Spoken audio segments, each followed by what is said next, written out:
1 பேதுருவின் புத்தகம் 3ஆம் அதிகாரம் 12வது வசனம் சேர்ந்து படிக்கலாமா? கர்த்தருடைய கண்கள் நீதிமான்கள் மேல் நோக்கமாக இருக்கிறது, அவருடைய செவிகள் அவர்கள் வேண்டுதலுக்கு கவனமாக இருக்கிறது. தீமை செய்கிறவர்களுக்கோ கர்த்தருடைய முகம் விரோதமாய் இருக்கிறது. இந்த 5வது மாதத்தில் தேவன் உங்களையும் என்னையும் தம்முடைய கண்களை நம்மேல் பதிய வைத்து நம்மேல் அவர் நோக்கமாக இருந்து காரியங்களை அவர் வாய்க்க செய்வார். இந்த 5வது மாதத்தில் கர்த்தருடைய கண்கள் என்மேல் நோக்கமாக இருக்கிறது. சத்தத்தை உயர்த்தி சொல்லுங்க பார்க்கலாம், 2 தடவை சொல்லுங்க பார்க்கலாம். கர்த்தருடைய கண்கள் என்மேல் நோக்கமாக இருக்கிறது. இன்னொரு முறை சொல்லுங்க பார்க்கலாம். கர்த்தருடைய கண்கள் என்மேல் நோக்கமாக இருக்கிறது. தேவன் நம்மை இந்த 4 மாதங்கள் நடத்தி இந்த 5வது மாதத்தில் தேவன் கொண்டு வந்து சேர்த்திருக்கிறார். இந்த 5வது மாதத்தில் இது ஒரு வித்தியாசமான மாதம் என்று நான் நம்புகிறேன். இதற்கு காரணம் ஏன்னா 5வது மாதத்தில் தேவ வசனம் சொல்லுகிறது, எஸ்ரா எருசலேம் பட்டணத்திற்கு வந்து சேர்ந்தான். அது வரைக்கும் பிரயாணப்பட்டு கொண்டிருந்தான் எஸ்ரா. ஆனால் 5வது மாதத்தில் தான் அவன் எருசலேம் பட்டணத்திற்கு வந்து அடைந்தான் என்று வேதம் சொல்லுகிறது. ஆக இந்த 5வது மாதத்தில் நாம் கடந்த 4 மாதங்கள் செய்ய முடியாத காரியங்களையும் காண முடியாத காரியத்தையும் கர்த்தர் நம்மை கைப்பிடித்து இந்த 5வது மாதத்திலே அவர் கொண்டு வந்து சேர்ப்பார். பேதுருவின் புத்தகத்தில் இந்த 3வது அதிகாரத்தில் இங்கே சொல்லப்பட்ட வேத வாக்கியம், நீதிமான்கள் கர்த்தருடைய கண்கள் என்று நாம் படிக்கிறோம். ஆக கர்த்தருடைய கண்கள் நீதிமான்கள் மேல் அது நோக்கமாக இருக்கிறது என்று வேதம் இங்கு சொல்லுகிறது. பேதுரு இங்கே எழுதுகிறதற்கு ஒரு காரணம் இருக்கிறது. காரணம், சிதறி இருக்கிற கர்த்தருடைய பிள்ளைகள் அடிபட்டு தேவனுக்காய் அவர்கள் எவ்வளவோ பிரயாசப்பட்டும் தேவனுக்காய் அவர்கள் எழும்பி பெரிய காரியத்தை செய்தாலும் அந்த நாட்களில் இருந்த ரோம ராஜா அவர்கள் கர்த்தருடைய பிள்ளைகளை அநேக உபத்திரவங்கள் வழியாய் நடத்தி கர்த்தருடைய பிள்ளைகள் ஆங்காங்கே அவர்கள் இருந்தார்கள். ஆக ஆங்காங்கே இருந்த தேவ பிள்ளைகளுக்கு பேதுரு எழுதுகிறார். அதான் 1ஆம் அதிகாரத்தில் 1வது வசனத்தில் நீங்கள் பார்க்க முடியும். சிதறி இருக்கிற பொந்து, கலாத்தியா, கப்பதோக்கியா, ஆசியா, பித்னியா ஆகிய தேசங்களில் சிதறி இருக்கிறவர்களுக்கு கர்த்தருடைய வார்த்தை என்று எழுதியிருக்கிறது. இங்கே கர்த்தருடைய கண்கள் கர்த்தருடைய பிள்ளைகளாகிய நீதிமான்கள் மேல் நோக்கமாக இருக்கிறது என்று எழுதியிருக்கிறார். சத்தமா சொல்லுங்க பார்க்கலாம். நீதிமான்கள் சொல்லுங்க பார்க்கலாம். ஏன் நீதிமான்கள் மேல் நோக்கமாக இருக்கிறது என்று நீங்கள் பார்த்தீங்கன்னா, தேவனுடைய வார்த்தை சொல்லுகிறது, நீங்களும் நானும் அவருடைய ஜனமாக இருக்கிறபடினாலே, அவரை சொந்தமாக கொண்டபடினாலே நாம் நீதிமான்களாக இருக்கிறோம். இங்கே வந்திருக்கிற ஒவ்வொருவரும் இயேசுவின் இரத்தத்தினால கழுவப்பட்டவர்களாக இருப்பீர்கள் என்றால், நீங்கள் அவருக்கு உண்மையுள்ளவர்களாக இருப்பீர்கள் என்றால், இயேசுவின் இரத்தத்தை நீங்கள் பெற்றுக்கொண்டு பாவம் கழுவி தேவனுக்காய் நீங்கள் இருப்பீர்கள் என்றால் நீங்கள் நீதிமான்களாய் நாம் இருக்கிறோம். அதற்கு இயேசுவை பிடித்தாலே போதும். ராமன் சொல்லுங்க பார்க்கலாம். அதை விட ஒரு பெரிய பாக்கியம் ஒன்றுமில்லை. இந்த பேதுரு சபைக்கு எழுதும் பொழுது அவர் சொல்லுகிறார், 1ஆம் அதிகாரம் 7வது வசனத்தில், அழிந்து போகிற பொன் அக்கினியினாலே சோதிக்கப்படும், அதை பார்க்கிலும் சொல்லுங்க பார்க்கலாம், அதை பார்க்கிலும் விலையேற பெற்ற உங்கள் விசுவாசம். ஆக தேவனுடைய விசுவாசத்தை குறித்து அவர் ஆரம்பிக்கிறார் 1ஆம் அதிகாரத்தில். 2வது அதிகாரத்தில் சொல்லும்போது சொல்லுகிறார், உங்களை அந்தகார இருளில் இருந்து ஆச்சரியமான ஒளியினிடத்தில் வரவழைத்தவருடைய புண்ணியங்களை அறிவிக்கும்படி தேவன் உங்களை தெரிந்து கொண்ட சந்ததியாகும், ராஜரீக ஆசாரிய கூட்டமாகும், பரிசுத்த ஜாதியாகும், அவருக்கு சொந்த ஜனமாயும் அவர் தெரிந்து கொண்டிருக்கிறார் என்று இங்கு சகலத்தையும் சொல்லி, இந்த வசனம் எந்த வசனம்? கர்த்தருடைய கண்கள் என்று சொல்லும் பொழுது இதை பேதுரு அவர் எழுதின வசனம் அல்ல. இது பழைய ஏற்பாட்டிலிருந்து சொல்லப்பட்ட ஒரு வசனம். மேற்கோள் பண்ணி அதை எழுதுகிறார். சங்கீதத்தின் புத்தகம் 34ஆம் அதிகாரம் 15வது வசனத்தை படிக்க நான் கேட்டுக்கொள்கிறேன். சங்கீதத்தின் புத்தகம் 34:5-15 மன்னிக்கவும் 34:15 கர்த்தருடைய கண்கள் நீதிமான்கள் மேல் நோக்கமாயிருக்கிறது.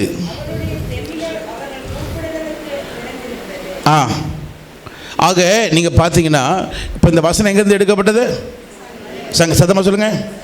சங்கீதம் 34ஆம் அதிகாரத்திலிருந்து எழுதப்பட்டது. சங்கீதம் 34 தாவீது ஒரு விசை சவுலுக்கு பயந்து தன்னுடைய ஜீவனை காப்பாற்றிக்கொள்ள அவன் ஓடும் பொழுது, பெலிஸ்தியரின் நிலையில் இருக்கும் பொழுது, பெலிஸ்திய ராஜா அவரை பார்க்கும் பொழுது தாவீது தன் வாழ்க்கையில் வேஷம் அடைந்து எச்செல்லாம் அப்படியே கீழே ஒழுகிற மாதிரி இருந்து தான் ஒரு வியாதி உள்ளவன், தான் ஒரு மைண்டு போனது போல நடித்து எப்படியாகிலும் அங்கே எதிரியினுடைய எல்லையில் எப்படியோ கர்த்தர் அவனை விடுவித்து காத்தார். அதை வைத்து தான் 34ஆம் அதிகாரம் எழுதப்பட்டிருக்கு. ஆகவே தான் சொல்லுகிறார், கர்த்தரை நான் எக்காலத்திலும் சொல்லும் மக்கள், கர்த்தரை நான் எக்காலத்திலும் நான் ஸ்தோத்தரிக்கிறேன் என்று அவர் அந்த அந்த அதிகாரத்தில் அவர் எழுதுவார். சரி, இது முக்கியமான காரியம் என்னன்னா, இப்போ தாவீது தன் நடத்தின வழிகளிலே கர்த்தர் சொன்ன வார்த்தையை எடுத்து இந்த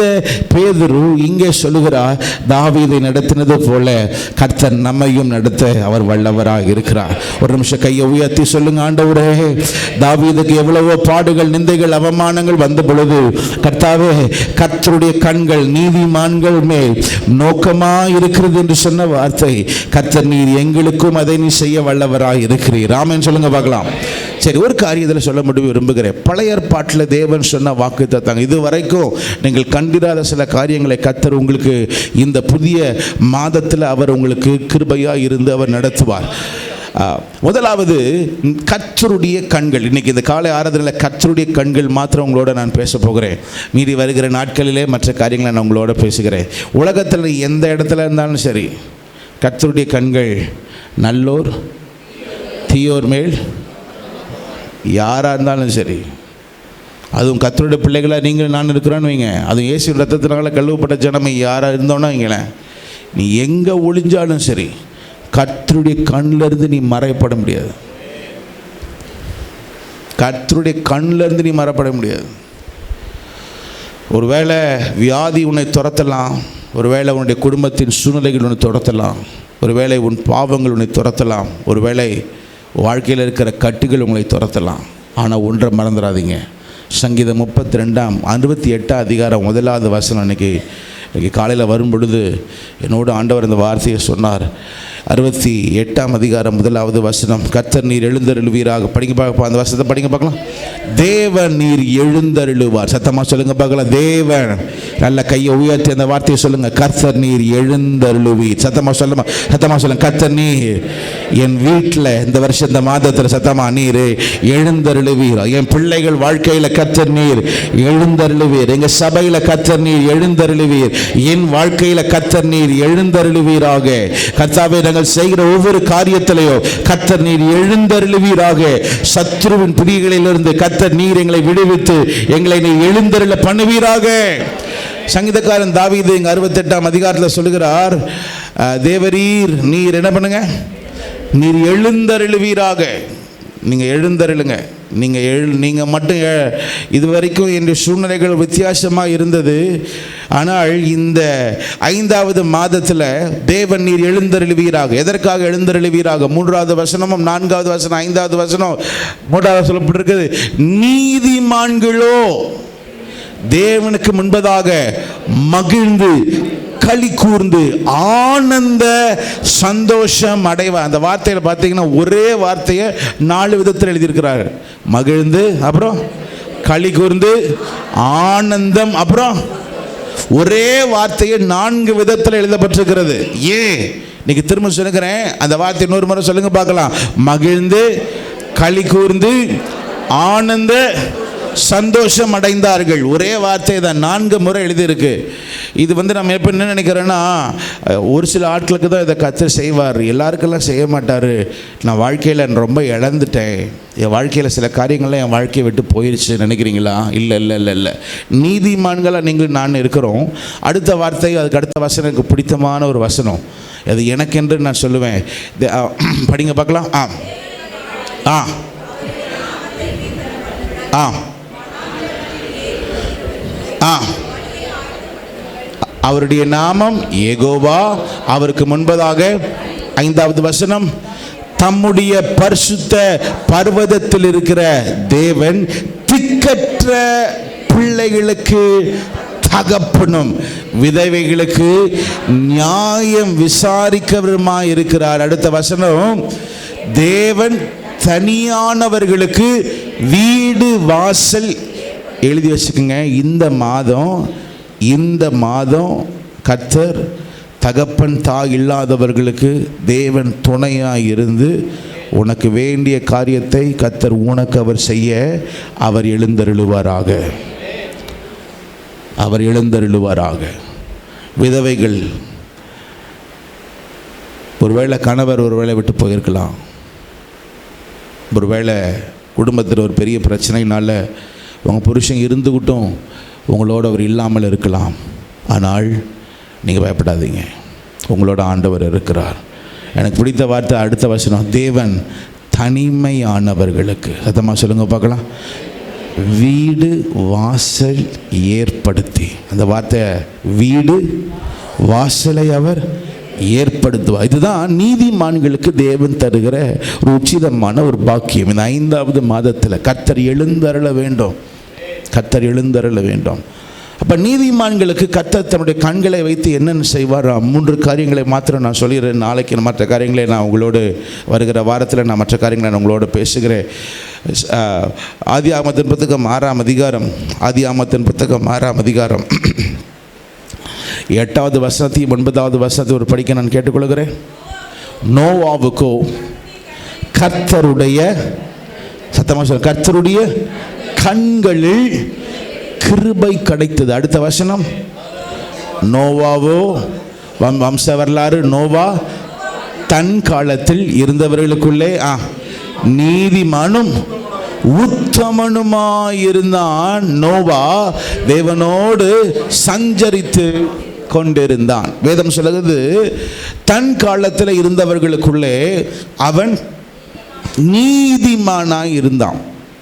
அதுக்கு முந்தின வசனத்தை நாம் பார்க்கிறோம், கர்த்தருடைய கண்களில் கிருபை கிடைத்தது. யாருக்கு? நோவாவுக்கு. முதலாவது, கர்த்தருடைய கண்கள் நீதிமான்கள் மேல் இருக்கும் பொழுது இதுவரைக்கும் இல்லாத ஒரு விசேஷித்த கிருபையை கர்த்தர் நமக்கு தருகிறார். ஒரு ஆமென் சொல்லுங்க பார்க்கலாம். கடைசி நாட்களில் நோவாவின் நாட்கள் நடந்தது போல அப்படின்னு இருக்கு. நோவாவின் நாட்கள் நடந்த காரியம் கவனிச்சிங்கன்னா, அங்கே எழுதியிருக்கிறோம் 6ஆம் அதிகாரம் 4வது வசனத்தை சொல்லப்பட்டிருக்கும், ராட்சசர்கள். அந்த ஒரு வார்த்தை மாத்திரம் 6ஆம் அதிகாரம், ஆதியாகமம் 6ஆம் அதிகாரம் 4வது வசனம் சொல்லப்பட்டிருக்கிறது. ராட்சசர்கள் பூமியிலே. அப்படின்னா ராட்சசர்கள்லாம் யார்? பெரிய பெரிய காரியம்.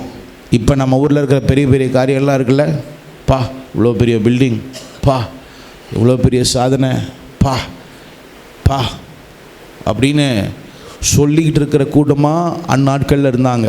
இந்நாட்களிலும் சரி, எவ்வளோ பெரிய ஆள் தெரியுமா, எவ்வளோ பெரிய பில்டிங் தெரியுமா, எவ்வளோ பெரிய சாதனை தெரியுமா அப்படின்னு சொல்லிட்டு ராட்சசர்களை பார்த்து நீ வியக்கிற காலம் அல்ல இது.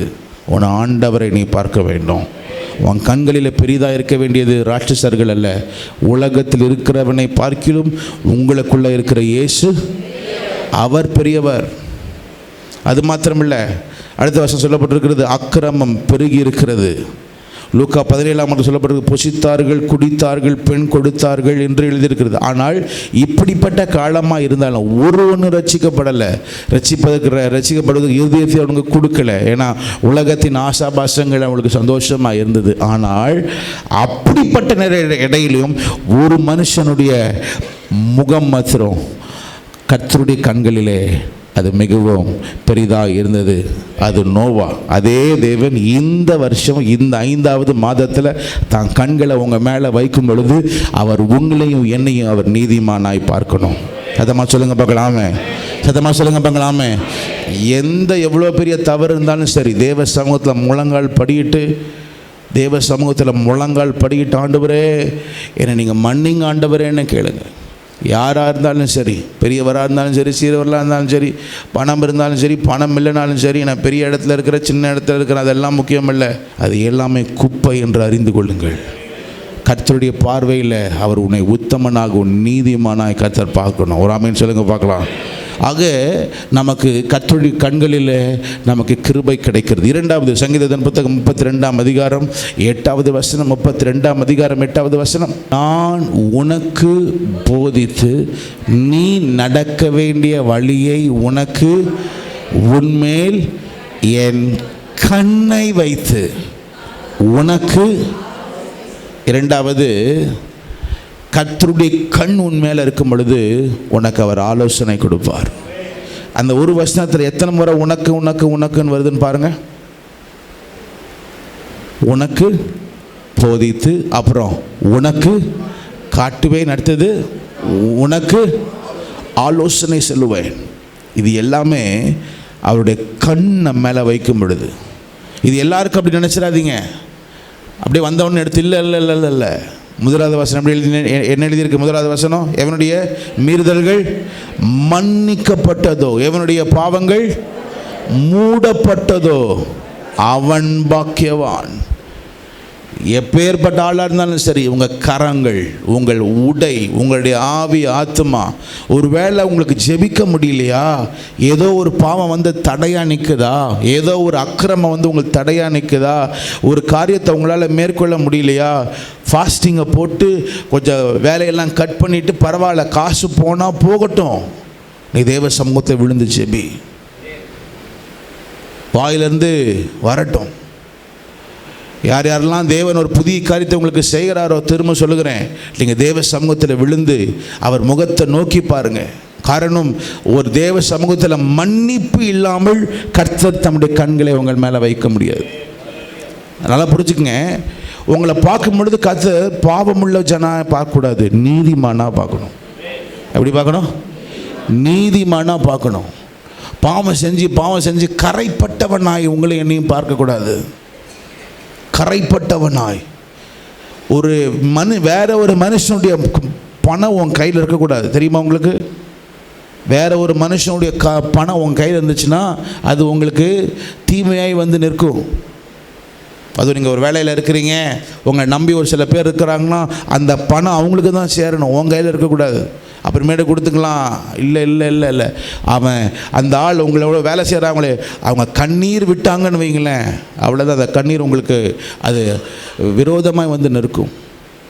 யார் யாரெல்லாம் எஜமானா இருக்கிறீங்களோ சரி, யார் யாரெல்லாம் ஒரு கர்த்தர் உங்களை உயர்ந்த ஒரு ஸ்தானத்தில் வச்சுருக்கிறாரோ, ஒவ்வொருத்தவங்களுக்கு நீங்கள் கொடுக்க வேண்டிய, அதுவே தான் போட்டிருக்கு, எவனுடைய பாவங்கள் மூடப்பட்டதோ அவன் பாக்கியவான். இப்படிப்பட்ட மனுஷனுக்கு தான் வேதம் சொல்கிறது, என் கண்ணை அவன் மேலே வைத்து அவனை நான் நடத்துவேன், காப்பேன், அவனுக்கு நான் போதிப்பேன், அவனோடு இருந்து அவனுக்கு நான் ஆலோசனை சொல்லுவேன். ஒரு ஆமென் சொல்லுங்க பார்க்கலாம். நீ வலதுபுறம் இடதுபுறம் நீ சாயும் பொழுது இந்த மாதம் அநேக டிசிஷன்ஸ் எடுக்க வேண்டியது இருக்கும். போன தடவை எடுத்ததுனால இந்த மாதம் சரியாயிரும் நினச்சிடாதீங்க. இல்லை இல்லை இல்லை, இந்த மாதம் உங்களை போதிக்க வேண்டிய ஒரு சில காரியம் உண்டு. இந்த மாதம் 5வது மாதம்.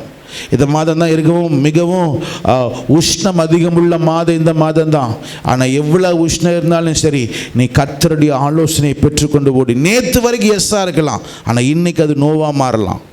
நேற்று வரைக்கும் அது நோவாக இருக்கலாம், ஆனால் இன்னைக்கு அது எஸ்ஸாக மாறலாம். ஆகவே தான் சொல்லுகிறேன், நீங்கள் தேவ சமூகத்தில் ஆலோசனை கேட்டு நடங்கள், கர்த்தருடைய கண்கள் உங்கள் மேலே இருக்கும். ராமேன் சொல்லுங்க பார்க்கலாம். கடைசியாக 2 நாளாகமத்தின் புத்தகம் 6ஆம் அதிகாரம், 2 நாளாகமத்தின் புத்தகம் 6ஆம் அதிகாரம் 20வது வசனத்திற்கு நேராக திருப்பிக்கொள்ள கேட்டுக்கொள்கிறேன். 2 நாளாகமம் 6ஆம் அதிகாரம் 20வது வசனம்.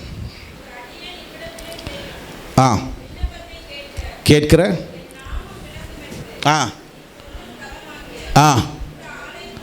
இந்த ஆலயத்தின் மேல் உம்முடைய கண்கள் எப்படி இருக்கட்டும்? இரவும் பகலும் திறந்து இருப்பதாக. இரவும் பகலும் உம்முடைய கண்கள் திறந்திருப்பதாக. இதுவரைக்கும் நீங்க பண்ண ஜெபம் வேற.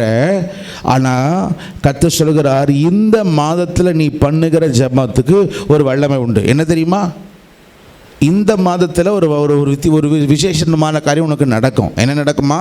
அது 6ஆம் அதிகாரம் 4வது வசனம். எல்லாரும் சேர்ந்து படிக்கலாமா? எல்லாரும் சேர்ந்து ஒரு சில காரியம் சொல்கிறேன்னா அதில் ஒரு காரியம் இருக்குது, அதனால தான் சொல்கிறேன். சேர்ந்து படிக்கலாமா? 4வது வசனம் 2 நாளாகமம் 6:4. அவன் சொன்னது, இஸ்ரவேலின் தேவனாகிய கர்த்தருக்கு ஸ்தோத்திரம். அவர் என் தகப்பனாகிய தாவீதுக்கு தம்முடைய வாக்கினால் சொன்னதை தம்முடைய கரத்தினால் நிறைவேற்றினார். ஒரு ஆமென் சொல்லுங்க பார்க்கலாம். சத்தமாக சொல்லுங்க பார்க்கலாம். வாக்கினால் சொன்னதை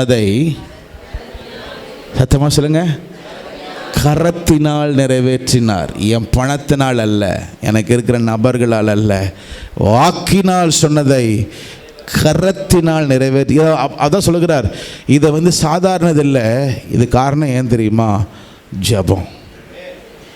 ஆகவே தான் சொல்லுகிறார், கர்த்தருடைய கண்கள். இந்த அந்த சபை கட்டும்போது சொல்லுகிறார், ஆண்டவரே இங்கே ஏழைகள் பெரியவர்கள் எத்தனையோ பேர் வந்தாலும் சரி, இங்கே இங்கே இருக்கிற கோல்டையும் இங்கே இருக்கிற தங்கத்தை இங்கே இருக்கிற வெளியேற காற்று பெற்ற காரியத்தை பார்த்து அவங்க இங்கேருந்து போயிடக்கூடாது. ஆண்டவரே அவங்க இங்கே ஜெபிக்கும் பொழுது அவங்க ஜெபத்திற்கு உங்களுடைய கண்களை வைத்து அவர்களுக்கு நீர் பதில் கொடுப்பீராக. ஒரு ஆமென் சொல்லுங்க பார்க்கலாம். அது உங்களுக்கு தெரியுமா? இவன் ஜெபம் பண்ணி முடித்த உடனே, யாரு? சாலமன் ஜெபம் பண்ணி முடித்த உடனே. இந்த ஒரு வசனத்தை முதல் படிக்கலாமா? 7வது அதிகாரம் 1வது வசனம். சாலமோன் 7ஆம் அதிகாரம், அது 2 நாளாகமம் 7:1. சாலமோன் சேர்ந்து படிக்கலாம் பார்க்கலாம். சாலமோன் ஜெபம் பண்ணி முடிக்கிற பொழுது அக்கினி வானத்திலிருந்து இறங்கி சர்வாங்க தகன பலி மற்றும் பலிகளை எல்லாம் பட்சித்து கர்த்தருடைய மகிமை ஆலயத்தை நிரப்பியது. இந்த 5வது மாதத்தில் கர்த்தருடைய கண்கள் உன்மேல் இருந்து ஜெபத்தை கர்த்தர் கேட்டு உன்னை மகிமையினால் அவர் நிரப்புவார். ஒரு ஆமென் சொல்லுங்க பார்க்கலாம். சத்தமா சொல்லுங்க பார்க்கலாம். ஆமென். பாஸ்டர், ஏற்கனவே வெயில் அதிகமாக இருக்குது. கரெக்டு தான். ஆனால் எனக்குன்னு சொல்கிறேன், நான் சொல்கிறது எனக்கு, என்னோட ஆண்டவர் ஒரே ஒரு வார்த்தையை மாத்திரம் சொன்னார். இது எவ்வளோ வெயிலாக இருந்தாலும் நான் ஒன்று செய்ய போகிறேன், அதற்கு நீ ஆயத்தமாக இருந்தால் சரி. என்னது? ஆதியாகமத்தின் புத்தகம் 15ஆம் அதிகாரம் 1வது வசனத்தை மாத்திரம் படிச்சுட்டு முடிச்சிடலாம். இந்த காரியங்கள் நடந்த பின்பு கர்த்தருடைய வார்த்தை ஆபிரகாமுக்கு தரிசனத்திலே உண்டாகி, மன்னிக்கும் 18ஆம் அதிகாரம், ஆதியாகமம் 18ஆம் அதிகாரம் 1வது வசனம். எல்லாரும் சேர்ந்து படிக்கலாமா? 1 2 3 சேர்ந்து படிக்க. பின்பு கர்த்தர் மம்ரேயின் சமபூமியிலே அவனுக்கு தரிசனமானார். அவன் பகலில் உஷ்ண வேளையிலே கூடார வாசலிலே அவன் உட்கார்ந்திருந்தான். பகலில், அதமா சொல்லுங்க, இந்த வருஷத்தின் உஷ்ணத்தின் மாதம் எந்த மாதம்? இந்த மாதம். உஷ்ணமாக இருக்குன்னு ஓடிடாதீங்க. இல்லை, இந்த மாதம் ஏதோ உனக்கு கர்த்தர் செய்ய இருக்கிறார், எனக்கு செய்ய இருக்கிறாருன்னு நான் சொல்லுவேன். அடுத்த 4 முன்னாடி இருந்த 4 மாதங்கள் செய்ய முடியாது. இந்த 5வது மாதம் என்ன செய்வார்? அடுத்த வசனம் போட்டிருக்கு, 2வது வசனத்தில் போட்டிருக்கு. படிங்க பார்க்கலாம். 2வது வசனம். தன் கண்களை ஏறெடுத்து பார்க்கும் பொழுது இதோ 3 புருஷர்கள் அவனுக்கு எதிரே நின்றார்கள். நான் நம்புகிறேன், நான் விசுவாசிக்கிறேன், 4 மாதத்தில் முடியாததை இந்த பகலின் உஷ்ணத்தில் கர்த்தர் உன்னை சந்தித்து தம்முடைய கண்களை உன்மேல் வைத்து முதலாவது தம்முடைய கிருபைகளை உனக்கு கொடுத்து, சொல்லுங்க பார்க்கலாம், கிருபைகள் சொல்லுங்க பார்க்கலாம், கிருபைகளை உனக்கு கொடுத்து, 2வது நீங்க நடக்க வேண்டிய ஆலோசனை உனக்கு கொடுத்து, 3வது உன் ஜெபத்தை கேட்டு தன் மகிமையினால் நிரப்பி நீ சந்திக்க வேண்டியதை கர்த்தர் சந்திக்க உதவி செய்வாராக.